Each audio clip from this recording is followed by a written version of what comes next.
If you saw the videos of the chaos and the screaming and the blood in the water, you would have thought it was the end of a Jaws or a Piranha movie.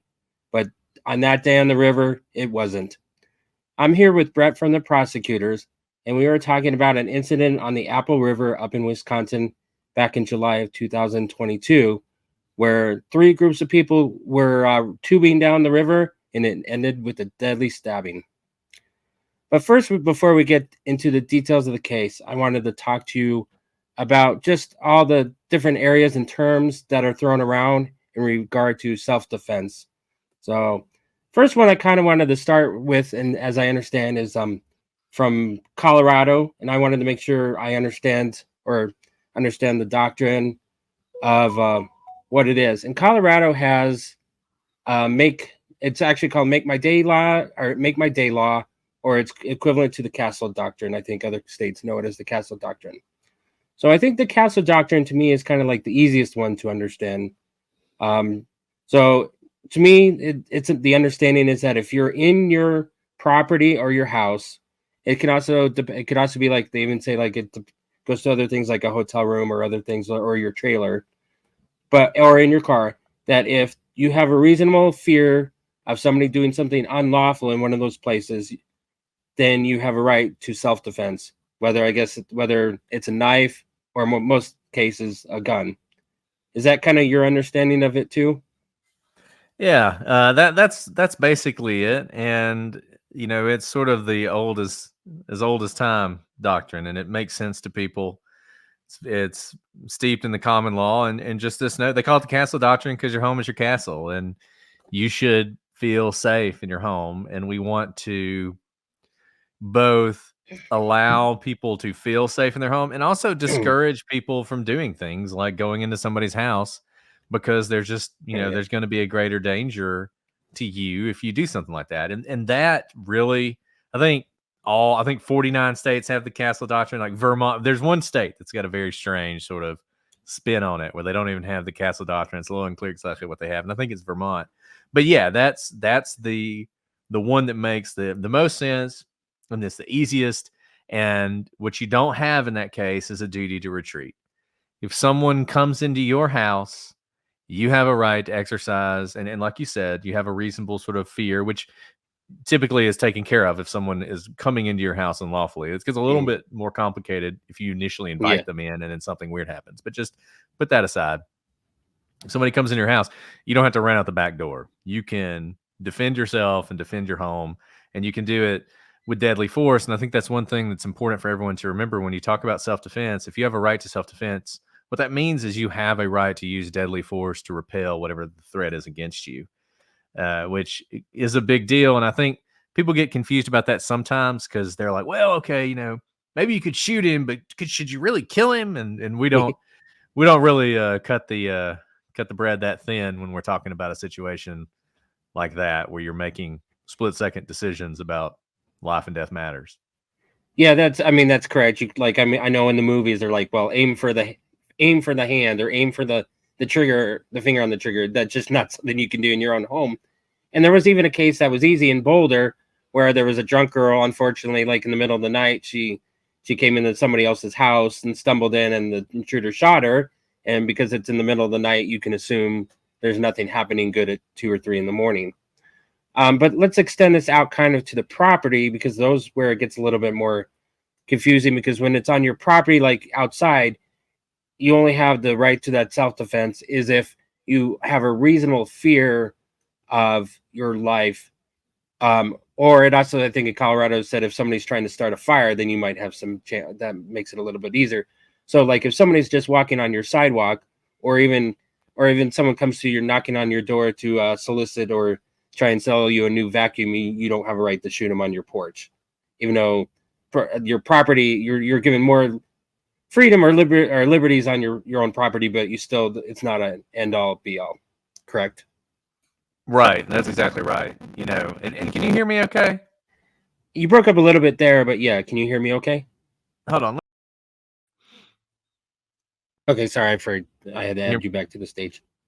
yeah, Yeah, I can sorry. hear you. That was weird. Weird things happen my sound on occasion. Okay, I'll just jump right in as if when you ask that question. Yeah, and that is where it gets difficult, because the one thing you don't want generally is people using deadly force, because once again, if you have the right to self-defense, it's the right to deadly force, just to defend property, just to defend things. It gets a little different when someone's breaking into your house, but like you said, if someone's just walking through your backyard and they shouldn't be there, they're trespassing. We generally don't want you to shoot them. So then it gets it's the same sort of fear of deadly. You're in fear for your life, but you're gonna have to show that more than if someone breaks into your house in the middle of the night. We're gonna presume you did. And usually, I'm not sure about Colorado and its specific rules, but usually, if someone's just on your property and you're on your property and you have the ability to retreat into your house, you're supposed to do that. It goes back to that duty to retreat. We're going to talk about stand your ground laws. I'm Yeah. sure you can't stand your ground and engage them. You're supposed to retreat if you can. And what we're trying to do there is to avoid the unnecessary loss of life, because once again, and I think this is, got to keep this at front of mind. If you have a right to defend yourself, you have a right to kill someone. That's what it comes down to. So we want to cabin that somewhat to prevent unnecessary death. Yeah, correct. So let's move it to the next thing is the stand your ground laws. I think that's more divided between the states. I don't know how many of them have it, but as I understand, stand your ground means that anywhere that you can legally be, you have a right to use self-defense if it's in a situation that would call for it. I mean, I guess the most famous one probably was the Florida George Zimmerman and Trayvon Martin one, but you do not have a duty. Um, so you could be out walking on the sidewalk and you don't have to walk to the other side of the street as long as you had a legal right to be on that sidewalk. Yeah, it's sort of, the world is now your castle, right? Anywhere you are that you can be, you can exercise the same amount of force you could as if that person was in your home. The reason for those is, I guess, there's a couple things. I mean, one is sort of philosophical and one is more practical. The first reason is the philosophical reason.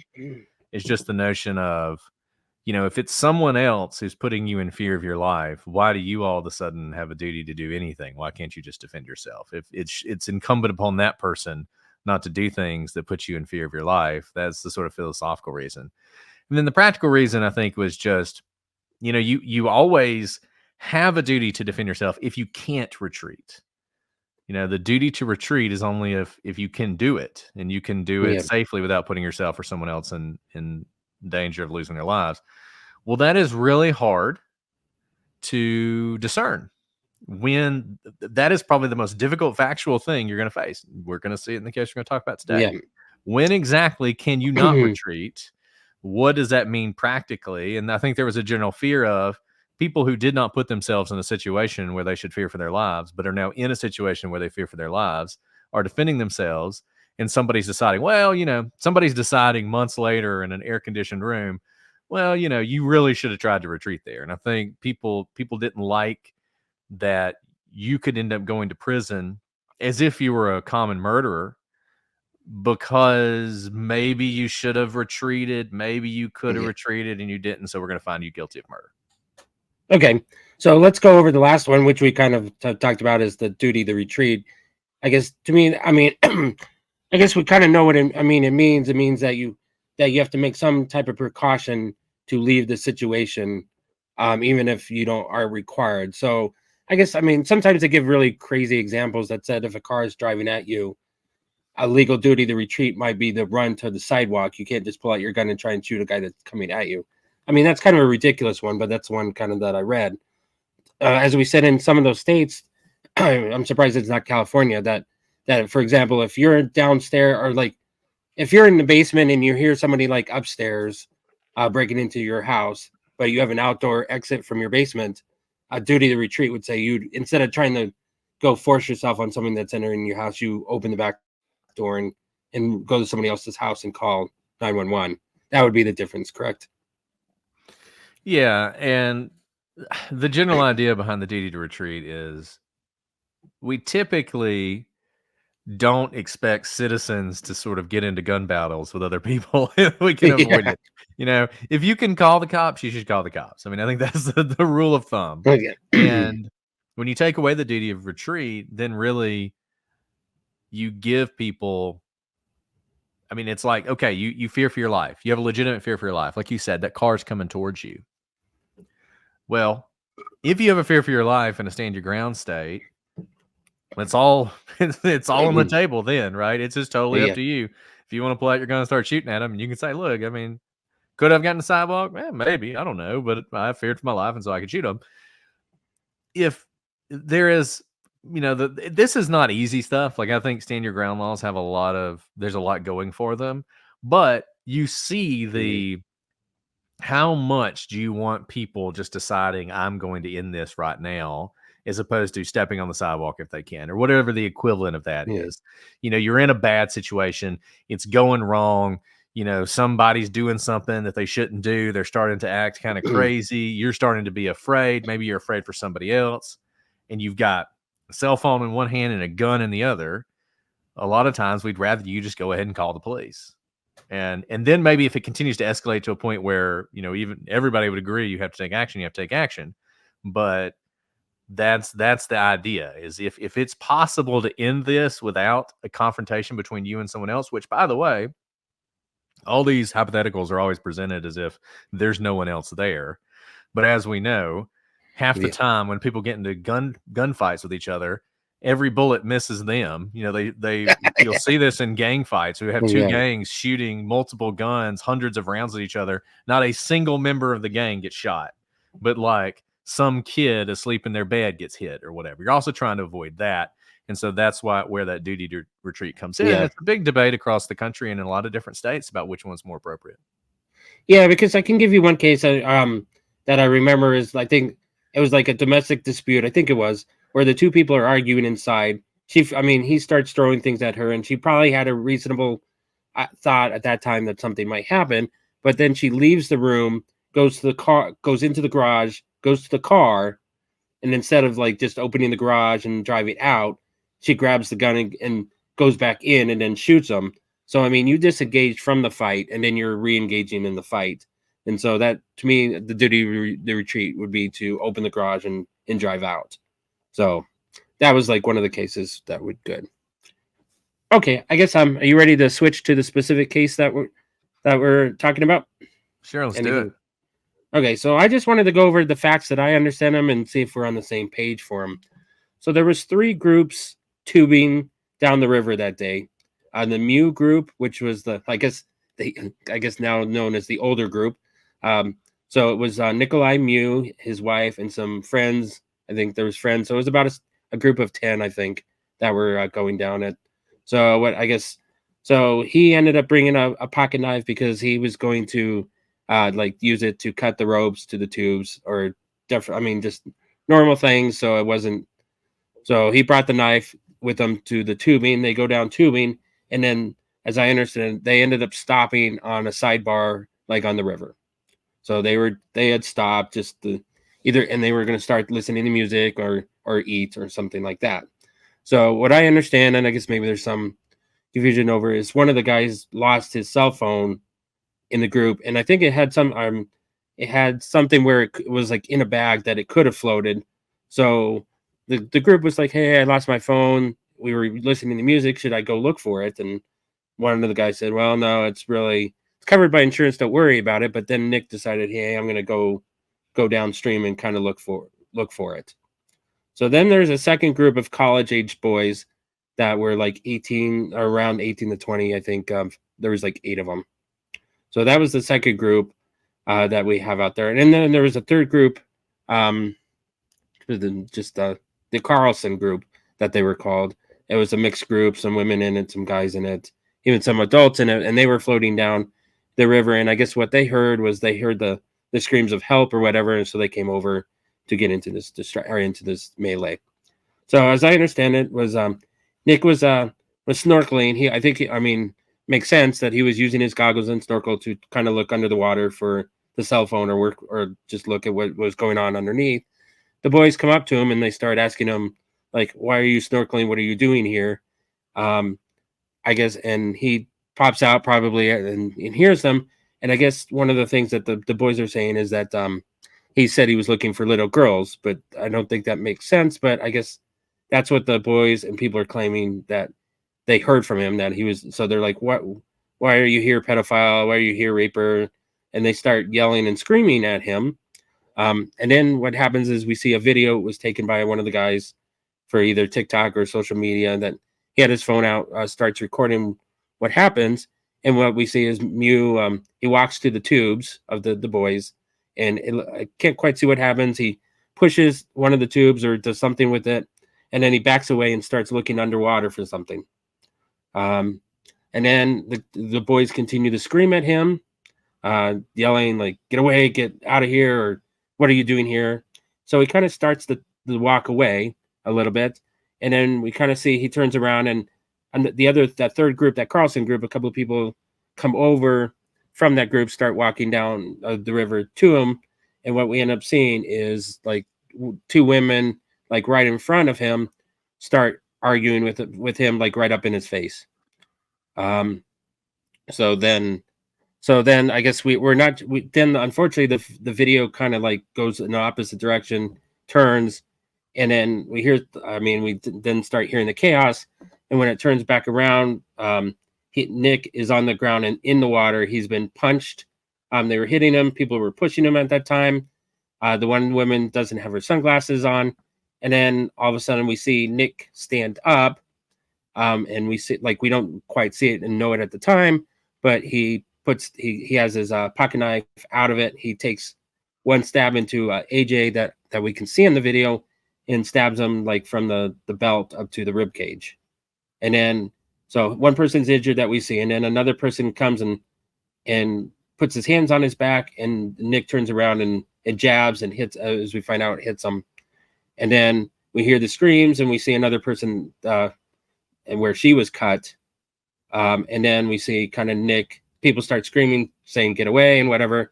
And then Nick walks back up towards his group and out of the way. Is that your understanding of what you saw in that video?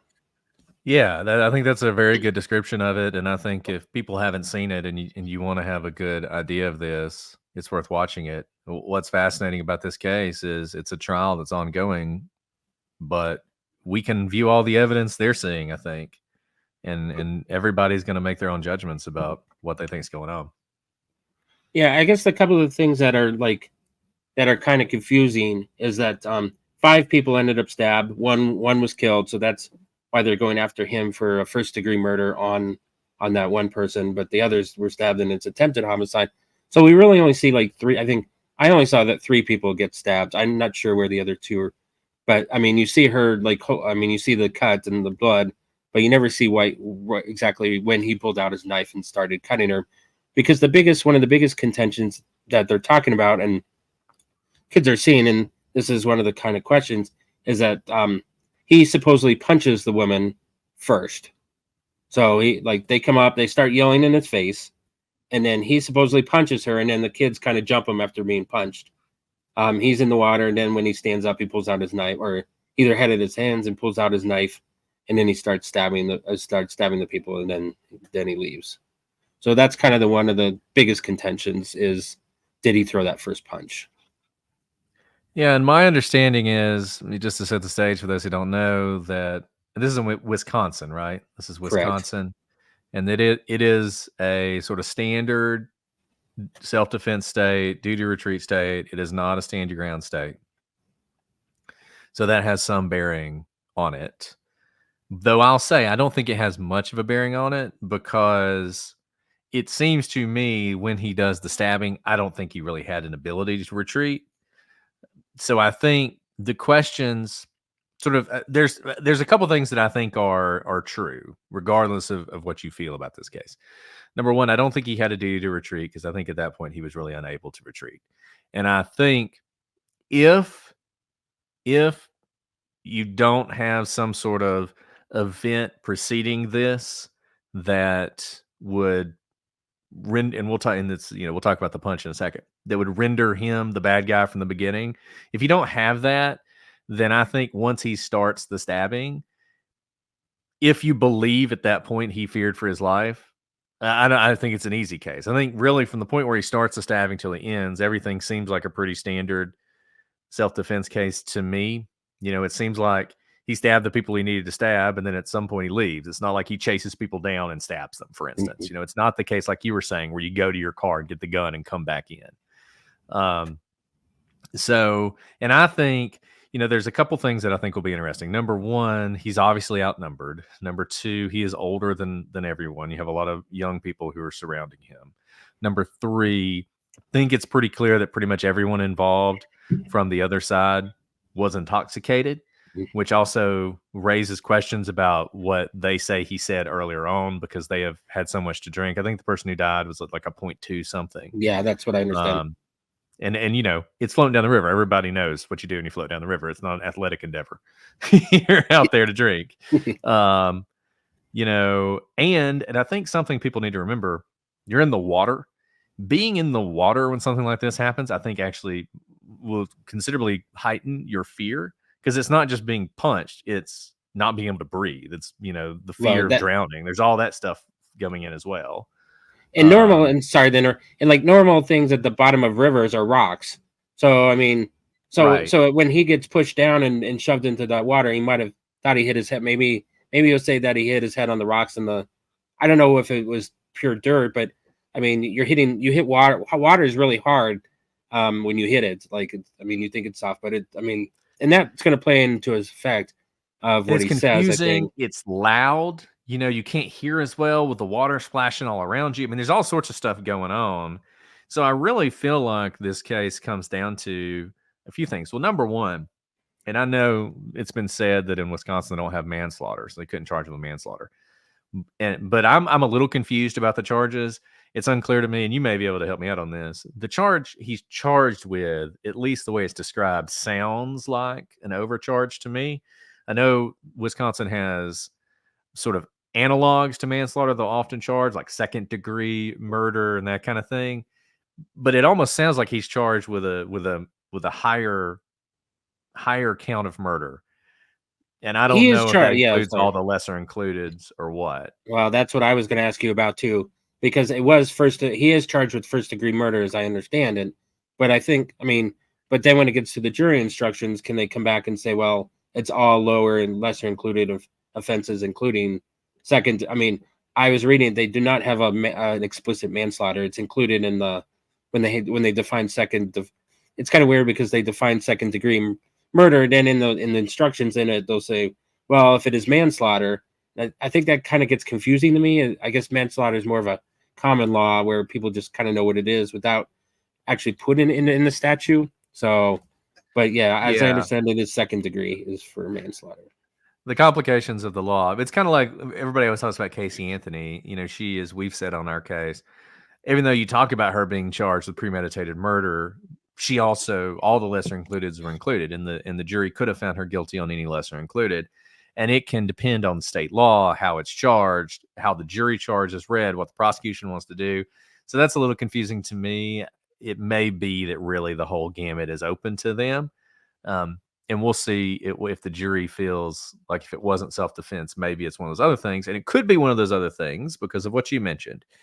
If he put himself in a situation where he sort of now he's in the unlawful position, right? And this is where it gets really complicated, because, you do something unlawful and say you get into a fight with somebody. It starts verbal altercation.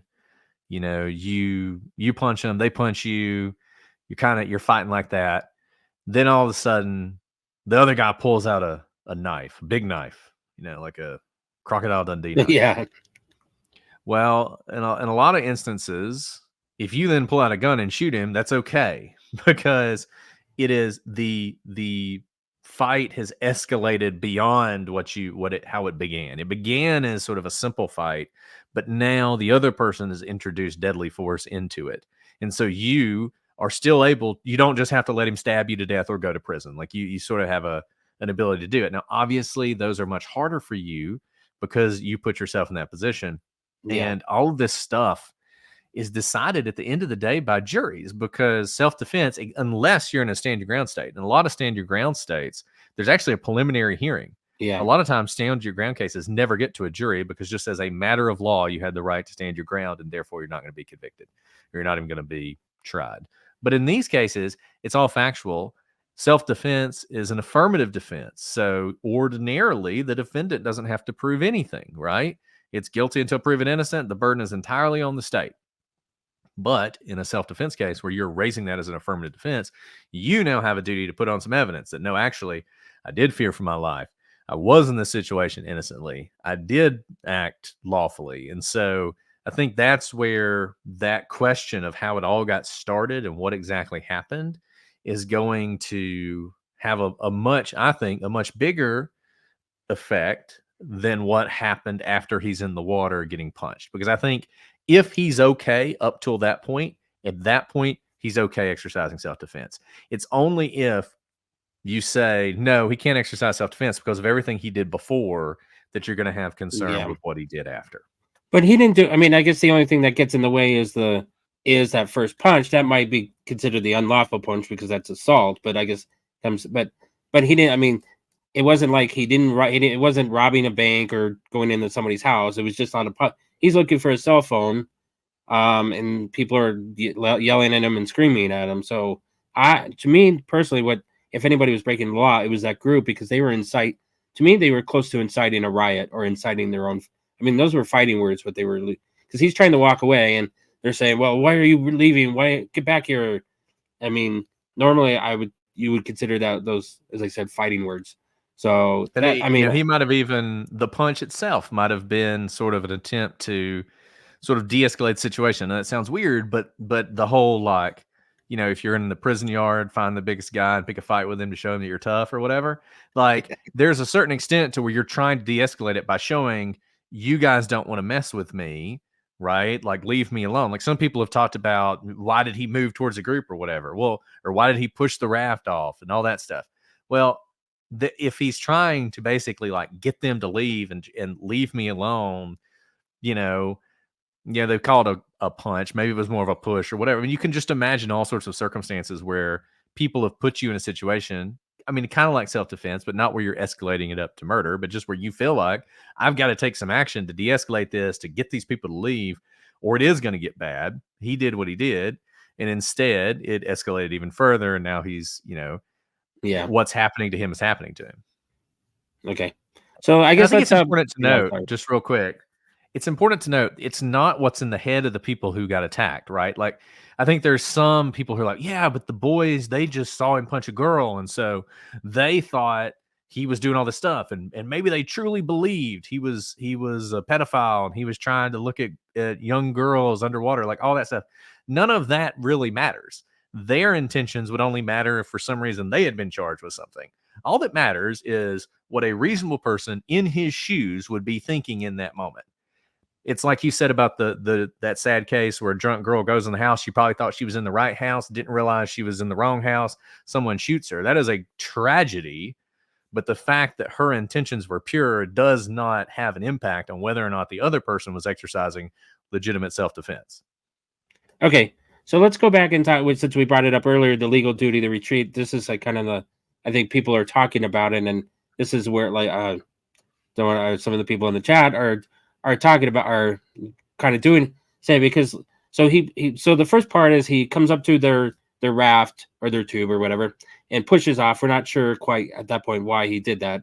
He starts backing off. He starts kind of walking away. The question, like the problem that I brought up was that where he was going to retreat to was upstream and past the rafts. And the people that were coming at him to talk about him some more were directly in his path for his retreat. So, I mean, I get his retreat. You could have, like people say, is that it should have been the opposite direction. He goes further downstream. I don't know what he did. I guess that's the question, is like he could have walked like 50 yards downstream, stopped trying to engage, and then like gone through the woods to get back to his group. But to get back to where he thought he'd be safe, he's being approached by people from that direction, and they're engaging him. So I don't see anywhere and I don't understand like what the part of duty to retreat is where during a conference, you're just talking with people, and I guess you're fighting. I don't know what, maybe from him we'll eventually hear what he thought they said and what he said to them. It's not clear on the video if he said anything. Like, if you're having an argument with somebody, there's no point where you could say, well, I got to stop this argument because I know people are going to push. I guess that's kind of the hard part, because you have a right to argue with people, and one group doesn't just say, well, we think you're not supposed to be here legally. you need to leave. I mean, it's a river, so he has a right to be on the river looking for a cell phone. Or, I mean, he has a right to be snorkeling in the river, just like they have a right to be rafting in the river, if that all makes sense. No, it all makes perfect sense. And I think that's important to note. He has every right to be there. And the duty to retreat, and this is why these cases are so fascinating to so many people, and I think generate so much discussion. Because people want hard and fast rules. I mean, they say this all the time. They want to know, what does the law say? Like, what does the law say he should have done? What does the law say the jury should do? This is not a law case. This is the reasonable man standard, which so many things are. What would a reasonable person be expected to do in that situation? What is reasonable? And if, and I'll talk about that let's talk about timing too. The timing matters as well, because the duty to retreat is sort of something that comes into effect when you're making that decision about whether or not to exercise deadly force. He, by the time this had escalated to deadly force is going to be necessary, I don't think he had any ability to retreat. He would have to you almost would have to imagine it's not only a duty to retreat, but a duty to anticipate the need to retreat and to do it at that time. So let's just assume for a second that he could have, walked 50 yards down and gone through the woods and gone around, because he knew, man, if I stay here, this is going to escalate deadly force. I'm going to have to use deadly force. At that point, I'm not going to have an ability to retreat. We don't normally require that people have that kind of foresight. It's, has it escalated to that point then?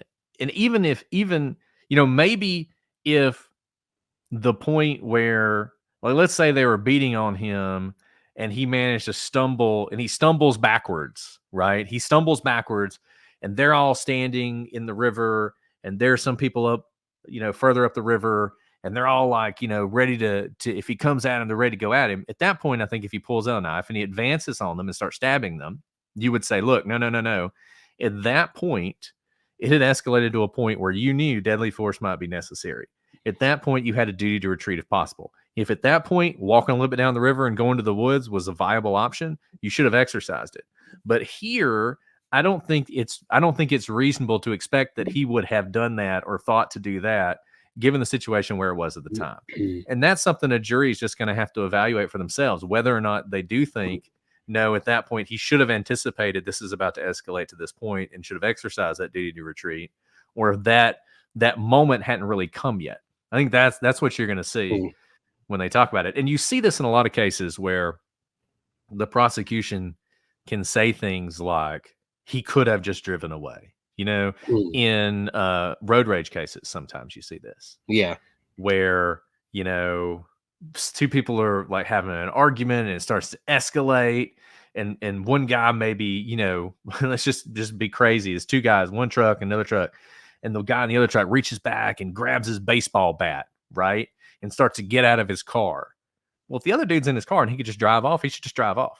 He should exercise the duty to retreat. This has now escalated to the point that either something really violent's about to happen or you're going to leave the scene. If instead you pull out your gun and shoot the guy, I'm going to say that's a situation where the duty to retreat should have been used, right? But I wouldn't say, like, if the two people were in a road rage incident and they're yelling at each other through the doors of their truck, but nothing like that's happened. And then all of a sudden one of the guys pulls out a gun and points it, and the other dude pulls out his gun faster and shoots him. There was no duty to retreat there. That guy, it had never reached a point where the person who fired the shot had a duty to retreat. He was still engaging in a lawful sort of interaction with this other person, and it didn't escalate to self-defense until the other guy pulled out the gun. And I think that's the situation you have here. Was it at a point when people think he could have left, that he had an obligation to leave as opposed to stay where he lawfully was and do whatever he was doing? Okay, yeah, thanks. That makes sense. I wanted to move on a little bit. We may come back. I mean, I wanted to talk about his actions now after the stabbing, because I think this is the part that is probably going to get him in the worst amount of trouble if he does get in trouble. I think he's going to have to testify to what was in his mind when he went afterwards, or if he could. Well, if they're going to have to believe him, said, "Well, I was so scared out of my mind. I was in shock. I really didn't know what I was doing." So what I understand is he did. So he stabs the people, and then we see him. He walks back up the river. Two of his friends had come down from his party and was seeing what was happening. They came down, and so they kind of met him, like, not half. I mean, 3/4, whatever, 1/4 of the way back, halfway in there, kind of meeting. And during that time, it's not quite clear. He throws the knife away somewhere. So that's one thing that I understand. First he leaves the scene. Second, he throws away the knife. So then they continue up. They go back to, I don't remember I didn't get to see all the testimony, so I apologize. So they get back to the tubes of his group, and then they set down the river to finish their tubing. And then what happens is he meets the cops at the exit point of the river. The cops went down to the exit point of the river looking for him. The cops are there, and then somebody, I guess somebody was there like following him from the incident, saying and pointed out to the cops, "Hey, that's the guy that was involved with the stabbing." The guy gets into the truck, the police officer's truck. He gets arrested. The cop says that you're under arrest. I guess we could also talk about the Miranda warning here too. But so he gets arrested and he's sitting in the car, and the cop goes, "Hey, do you know what's going on?" And where normally what you would think the right response or the best response would be, or not talking at all, would be, "Hey, I want my lawyer. I want my dog," or whatever. If that joke from, "I want my dog lawyer," or whatever, right? Like you'd say, "I want my lawyer," but or what you would say, you would think normally, "Hey, I was just trying to get away. They punched me. I fell in the river. I was being beaten. So I pulled out. I had my knife and I stabbed people. I accidentally stabbed people to try and get them away from me. I thought I was going to die because they were hit." And that would be what you would normally want as like a normal defense, right? Or that might, unless you don't say anything at all. But what he does say is like, "Well, I heard there was a stabbing up there, and they said I fit the description." So to me, that sounds like he's denying what happened, and I think that's going to get him into a lot of trouble. So he says that in the car, and then they just take him back. And I guess during the other kind of the problem is that I'm not sure, they haven't really gotten to it yet. I think that'll be tomorrow. Is they'll talk about what he said at the police station, because it sounds like he kind of didn't. Normally in self defense, as I said, you'd be like, "Well, I got in a fight. I thought I was going to die, so I defended myself." But I think he tries to deny at first that he was actually involved or that it was somebody else. So that was what I was going to get into. I guess it was interesting during the trial because of these small things is that he actually wasn't read his Miranda rights at that point. So they couldn't, there was question of whether or not they could bring that into evidence because he had not been Mirandized at that time. So I think there was some questions of whether or not that could even be introduced. Has the judge ruled on that yet? Shoot, I missed it. I think. No, I'll just tell you, if he was handcuffed, put in the back of a car, told he was under arrest, taken to the police station, and never read his Miranda rights, none of that should come in because he was clearly in custody at that point, and they had to read him his rights. If they didn't read him his rights, then I would say none of it should come in. Like, there are times where you are detained, like the police detain you, but you're not really under arrest, and there's this whole thing you look at. Are you in cuffs? Are you in the car? All that stuff, where they can ask you questions until they decide to arrest you. But if they tell you you're under arrest, put the handcuffs on you, put you back in the police car, and take you to the station, you're in custody. that should implicate Miranda. So I'll be interested to see how that goes. Let me just say this. So in some ways, nothing that happened after the fact really has any bearing on whether or not it was self-defense. He either feared for his life and defended himself, or he didn't. But there's a couple things I think the prosecution will try and say about those statements, assuming they come in, and the actions. Number one, consciousness of guilt is something we often talk about. You see this when people flee. People flee from the police. The prosecution will always say that shows consciousness of guilt. They knew they had done something wrong, and you can take that into account. What defense attorneys will always say is, no, they were scared. They were scared and they did something stupid. Yeah, he should, when he saw the cops lights flash, he should have pulled over. But he had all these bad interactions with the police, or he comes from a community that's constantly harassed by the police, or he's just afraid of the police generally. So he did a dumb thing. He fled. He shouldn't have fled, but it doesn't say anything about whether or not he was guilty of the crime. And I think probably what you'll see here is some combination of that. From the defense side, you'll see he was scared. He was in shock, right? He never expected this. He had just stabbed people. He was in shock. He was afraid. He did things he shouldn't have done. He should have just told the police, I was defending my life. That'll be what the defense will say. The prosecution will say, no, this is all consciousness of guilt stuff. He knew he didn't have any, that he did this out of anger, not fear. He knew he didn't have any right to defend himself. He stabbed those kids and then he lied about it. And if he was just defending himself, why didn't he just say that? And they'll say, like, what would, the jury, they'll sort of ask the jury, like, what would you do if you were in that circumstance? If any reasonable person was in that circumstance where they feared for their lives and they had to take action, that's exactly what they would say. That'd be the first thing they'd say to the police, is I was afraid for my life. And he didn't say that, right? So they'll try and sort of use that as evidence of what his state of mind was before. But, the thing about it, if you didn't have the video, if all you had was his words and what he's going to say on the stand, and then the testimony of the kids who were there, if that's all you had, and you're trying to make a credibility determination, then I think this is really bad for him, because it's really going to make the jury think he's lying to them. The video, though, really changes that, because you can see the video. And so it will be interesting to see how powerful the post-stabbing actions turn out to be, if they're even allowed in, which the Miranda thing's an awfully interesting. That's pretty interesting question. I guess I'll have to go back and try and find that. That was like at the end of the day or something.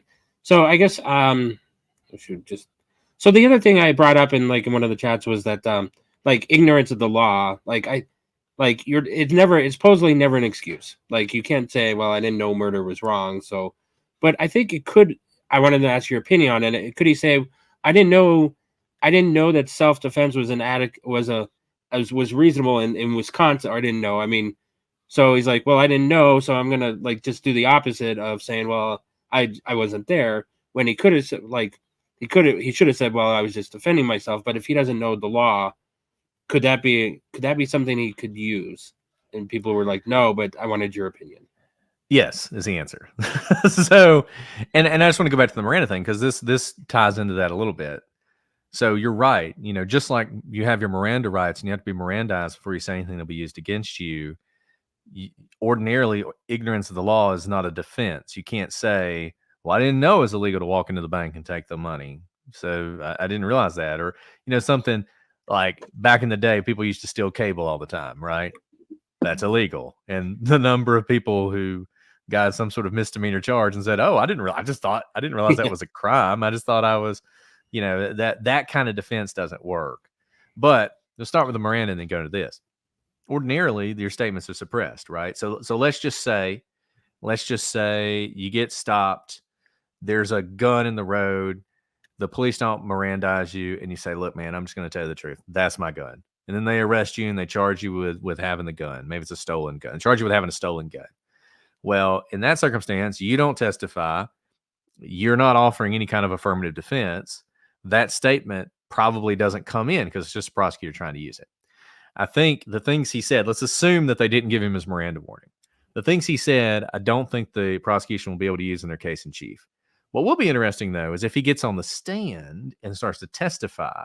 What you can often do is you can use suppressed evidence or evidence illegally collected to impeach a witness, to challenge something they say. So that may be the way they're thinking they're going to get it in.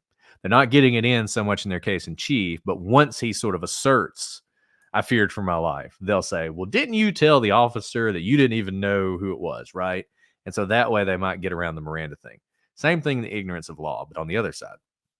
Ordinarily, ignorance of the law is not a defense, but that's when it's the defense. When what you're saying is it affected my mindset, it made me think of things in a different way, then you're not getting into whether the law was violated. You're getting into the mens rea. You're getting into the intent of the person. So you might be able to say, look, the reason I lied is because I didn't even realize I had the right to defend myself. I was terrified. I felt like I had to do it, but I thought once I did it, even though I was saving my own life, well, I'm going to go to prison now. I didn't realize. If you're saying that, what you're getting to is your intent. And that's speaking to your state of mind, not whether or not what you did was legal or illegal. So that's where I think people get confused. It's not actually the defense of ignorance of the law you're asserting. It's my ignorance of the law affected the way I was thinking about things afterwards. Okay. And I was also wondering, since he grew up in Romania, I guess that's kind of getting back to that where you had said earlier, people are scared of the cops because of their interaction. I'm wondering if he would say something like, hey, in Romania, like law was just when you got stopped by the cops, it wasn't like any defense. It was like whether the state liked who you are, they could just throw you in jail no matter what. Could he play on that? Because that's kind of what we think about when we think of Romania and the Soviet Union. It was just that there was no real justice. It was like, how much could you bribe a officer when you get pulled over or whatever? That he could be saying, well, I didn't know the law and I was worried. I mean, I was considered an evil Russian, and that people might just think of that before knowing my defense. Right. No, and I think he absolutely can do that. And I don't know how. I mean, I think he's pretty fluent in English and everything, but all of this can play in, to it. His state of mind about the police. Maybe in the heat of the moment, English is not his primary language, and so he's having trouble communicating with these people. He's having trouble understanding exactly what they're saying, which is adding to his confusion, adding to his fear. All those things can play in, and for people, in the United States, I think everybody has a sort of understanding of this. If you're out there and you're an African American and you've dealt with a situation where the police have stopped you for when you didn't really do anything, and it was one of those driving while black situations, and you have a mistrust of the police, that is something that could affect your interactions with the police later on. I think that's something everybody understands. This is a similar thing. It's just something he's going to have to explain a little bit better, because it's not something that the jury maybe will naturally understand. They probably don't know anything about Romania. But if he can bring that out, then yeah, I think that helps go to why is he not being forthright with the police? Because he doesn't trust the police. He doesn't have the same relationship with law enforcement that maybe the average person does in Wisconsin. And I think that will be powerful, and it will be something. A lot of this is going to come down to him. I mean, he has to testify. Yeah. This is not a case where you're not going to testify. Though the video makes it interesting. I mean, the video actually makes it, because you can see the video, maybe he doesn't have to testify. I don't know. That's I mean, I think he will. I think testify, he does. I think he has to. So I wanted to bring so much is going to come down to that, of how he presents and how the jury sees him and whether or not they believe him. Something that was related but kind of like different, I wanted to ask about. So yesterday a lot of it came down to something it was because of the translators. So actually the defense got to put on some of their witnesses in the middle of the state's case, which is not normal, but they did it because they had the translators there. So they're like, hey, can we bring in, while we have the translators, can we bring our 2 or 3 state defense witnesses and testify while we have the resources? And they did. So, but I wanted to know, or your opinion on it, because I was letting the lawyer know, he kind of talked about it, because there was 4 or 5 witnesses in Nicolae's group that spoke Spanish as their primary, because they were from Cuba or whatever. So they had Spanish people coming in, and it really slows down the trial kind of during that time, because what ends up happening is the state or the prosecutor or whoever was doing the direct asks the question, the translator has to tell him it, and then he answers back in Spanish, and then the translator says yes or whatever. I mean, it was funny. He'd say "sí," and then you'd have to wait for you'd have to wait for the translator to say yes. And judge would often interrupt, saying, "Well, you got to wait for the translator to finish before you can ask their next question," which really slows down your how you're asking. Have you ever had to do that in a case? And do you worry about that as slowing down your case when it goes through so much translation? It's awful. It's awful. I mean, I've had to do that. I've both had cases where the defendant did not speak English or didn't speak it well enough. I mean, it is sometimes frustrating, because you'll have defendants who very clearly speak fluent English, but because English is not their first language, they'll ask for a translator. And I think defense attorneys also understand that it's a great way to mess up the case, because the worst is when the defendant claims not to understand English, which means it's not just a witness, it's every witness. Every single witness has to be translated for the benefit of the defendant.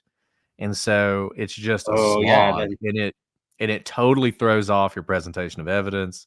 It can make it's harder for the jury to follow. Invariably, you talk over the translator, and the judge has to remind you to slow down or to wait. It's a total mess when you have to do that, but it's not infrequent, and you just have to get through it. Okay, and one more question about that. I guess I don't know how good Nicolae's English is. I mean, would it be better maybe for him to testify in his native language? And it'd be easier for him in that language to just. I think it comes down to how well he can express his fears from the English language. I mean, what he was feeling, would it be easier in Romanian or English or Spanish to do that? I don't know. I guess that's something I think the defense is going to have to. I guess they've probably learned from how long they've been talking to him and how comfortable he is expressing himself in the English language. If I were them, I would recommend he do English for a couple reasons. Number one, if he doesn't in his native language, then the jury is going to be looking to the translator, not only to translate the language, but the emotion. And I think that's hard for a translator to do. You know, you saying you feared for your life versus a translator translating, I feared for my life. To me, I think it loses something in translation. The other reason, if he doesn't speak perfect English, great. Because that just demonstrates to the jury, look, I mean, you heard him on the stand. He was doing his best to tell you exactly what he was thinking, but you saw him struggle. You saw how he had to stop and think about it. Imagine he's not sitting on that stand. He's surrounded by 12 people and they're yelling at him and they're pushing him. Imagine what he was going through, trying to figure out what in the world's going on, trying to express for himself. I mean, you really could milk that if you're a defense attorney. So to me, I would have him testify in English, regardless of how good or bad he is with the language. Okay, thanks. Okay, that makes sense. And then I guess I did have maybe one more last question. I guess, well, probably a lot more, but what the difference between a jury trial and a bench trial? Is there? I mean, on this one, do you think it might have been? I guess what I'm trying to say is a jury trial, as we see from like the chats and the people are all over the board with it.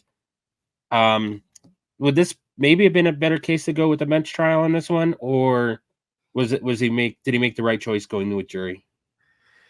I think he made the right choice because, you know, sometimes we say you only need one when you have a jury, and people are somewhat confused by that because they're like, yeah, but that's just a mistrial. Then you just have to do it again. Well, maybe, you know, let's say you have this trial, and let's say it deadlocks 6-6.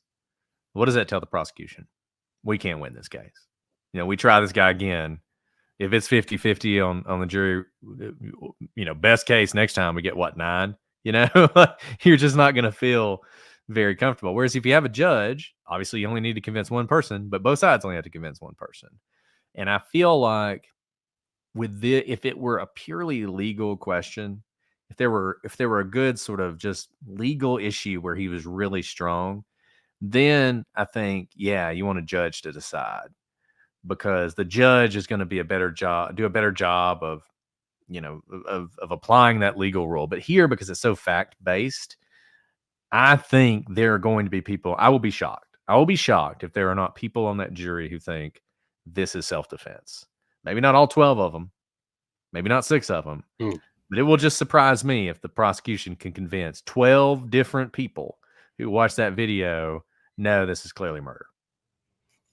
It was also interesting. One of the questions that they brought up to the judge was like, do they get to watch the whole video? Like, the question he asked was like, do they get to watch that whole video? And I'm not sure if the judge answered that or not. So I might have to double check on it, because they said, well, we can get the stills from it or parts of it. But I mean, for me, I guess if I was in that jury room, I'd be watching that 10, 15 times with the group and discussing each of the parts with them as we've done. That would be me, like, in the jury room.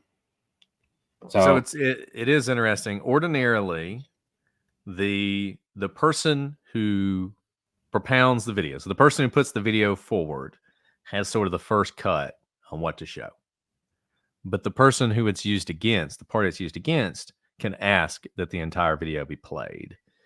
So, you know, we'll have circumstances where, you know, maybe we'll have a wire on somebody and you'll record an hour of conversation, but there's only 30 seconds that matters. Well, we're going to play the 30 seconds, right? Yeah. The other side can ask to play more and argue like, look, you need to hear the whole context. If the other side plays the whole hour, the jury's going to hate them. So they often won't do that. But I think in this circumstance, as much of that video is going to get played that either side wants to be played. So I don't think there'll be a problem with the video not being introduced. Now, one interesting question is, does, because the evidence obviously goes back with the jury. The jury can watch the video again. It's always interesting when you have sort of an hour's worth of video and you play, and both sides agree, we're going to play 10 minutes of this. What's in evidence? Is the 10 minutes you played, or is it the whole hour? And that might be something you could argue over if the jury says, well, we want to watch the whole hour. Somebody might say, well, that's not really an evidence because we didn't play it during the trial. But I don't think you're going to run into that problem here. No, I think the video is only it's only the 3-minute video. I think there was 2 of them, and then I think we also get some of the body cam video from the cops. But I don't think that's. I guess the most pertinent information is that 3-minute one, and watching it, and then I guess we'll have to see how much the jury uses the after what he says to the cops later in their deliberations. So, and I think. And last, when he testifies, unfortunately, I guess people want the facts or things that could do it, but sometimes it's just how personable or how likable a defendant or the victim is in this case. And I think it's going to come down to how well liked he is on the stand. Is he seen as somebody like? I guess when you kill somebody, you want them to show some, or just I just lost the term, but show. Not emotion or empathy for a kill. You're like, you want them then they're showing empathy towards their victims. Even it'd be like, yeah, I didn't want to kill them, but I had to. I was worried, and I felt every day I'm sorry that I had to do it. That's the kind of the things that you want them to say. But if you get up there and he's seen as a psychopath, even if it was self-defense, he might even lose it if they see him as a psychopath. Do you agree? No, I agree 100%. And you're right. This is a credibility case. So when you hear what he says, it has to match up in your mind with what you saw in the video. And it's all about what was in his head. It's all about what his thoughts were in that time and whether or not his fear for his life was reasonable. And yeah, I think if he comes across poorly, if he's a psychopath, then how afraid could he really have been, right? Correct. So yeah, that's what it's going to come down to. Okay, I think that's about it. I guess as we know, as I understand, Monday is going to be another state's day. They said they were going to finish up like Tuesday morning, and then Tuesday is when the defense takes over. I'm not quite sure. I think the lawyer talked on the end of. It was kind of hard. It was like one of those Friday at 4:30 that they were talking about what's going to happen. The jury's already out of the room, and they're talking about, hey, we're gonna, because they had kind of argument because they were like, how many character witnesses are you going to bring up to defend Miu? Are they people that were at the tubing accident, or were they separate? So they were the judge was like, well, I guess we'll get to it when you start putting on your defense. I'll see how many witnesses I'll allow in. So it'll be. But the number one key will be his defense, and I think that's what really everybody wants. I guess it's kind of hard because it's going to be like a 2-week case, and I guess I also wanted to ask when. It's obvious, but they put on like 40 witnesses in this case, but it just seemed like, I don't know if there was a chance that would the jury ever see that as overkill though, or just trying too much, or is it the right amount? I don't know. Yeah, I think, and you'll hear lawyers say this, that you can't decide exactly how much evidence you're going to put on based on the jury and trying to hurry it along for the jury, because the jury needs to hear the evidence. But do juries roll their eyes when you're calling the same witness to testify to the same thing? This is the 10th guy we've heard talk about this. Absolutely they do. They absolutely do. And you have to, that is a difficult tactical question when you're a lawyer in a case. Exactly how many more witnesses you're going to call, exactly what kind of questions, how long you're going to keep them on the stand. Because sometimes you can cut time with the ones that are later on. But yeah, and the other thing is you can lose sight of the most important facts when you put on that many witnesses, and the jury, they're trying to figure out, every witness who comes on, they're trying to figure out what am I supposed to learn from this person? What am I supposed to take away? Yeah. And if your big bombshell moments on witness 19, and then you call 20 more witnesses, by the time they get to witness 39, they barely remember what the other person said. So yeah, I think that could happen. Now look, in a case like this, sounds like this is about the appropriate length of time. So I don't know that they've overdone it yet, but it's like the character witnesses. Okay, yeah, we get it. Everybody who knows him loves him. Okay, yeah, every family member thinks he's great. Yeah. And so the judge is going to limit it to move things along and not to make it cumulative, but the defense needs to limit it too, so that the jury doesn't start rolling their eyes. Yeah, because I think, and kind of like I think you kind of want your last witness like on your case to be like the strong. I would think you'd want that to be the most strongest in emotional impact. I think the problem is that as somebody had said when I was listening to, they did it in chronological order, so that's how you. I mean, the most important ones are the people that were stabbed normally, but they're the first ones to go. So like by after a week or so, you kind of forget their stories, and so sometimes I think they may even want to save one of them to the last to talk about it too. I heard that might be a strategy too. So we'll have to see how it goes in the next week, and then a couple of these times on these other cases, I was starting writing up on my video on what was going to happen, and they made a decision before I even had a chance to write up what I think was going to happen. So some of them have come back very quick. So this one, I think could take a while. I mean, I think it could take a while, and I think there's a good chance it could be hung, as we've seen from what the people we've talked to. Do you agree on that one? Yeah, I think I mean, maybe we'll have a clean verdict one way or the other. But if you put a gun to my head, I would say this is hung jury bait, unless the one out there though is the lesser included. Sometimes if there's a lesser included that seems not as serious, everybody can kind of come along and say, okay, fine. I think it was self-defense. You think it was first-degree murder. Yeah. Let's agree on the lowest thing and get a verdict.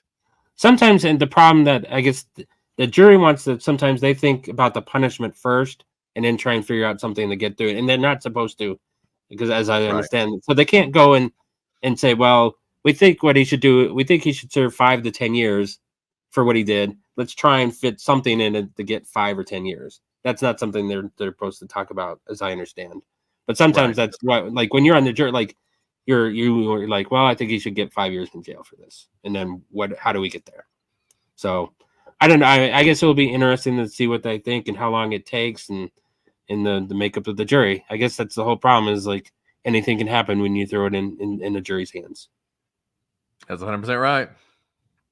Okay, well, I wanted to thank you for taking the time out of a Sunday to talk to me. I enjoy these cases, and it seemed like this one was one that a lot of people like talking about, or I kept bringing up, and I don't know if people wanted to talk about it or not, but it does seem like it. So thank you for taking the time for that. I'm going to stop the recording now, and can you hang out for a minute or two after it's done, just to make sure it gets recorded? Awesome.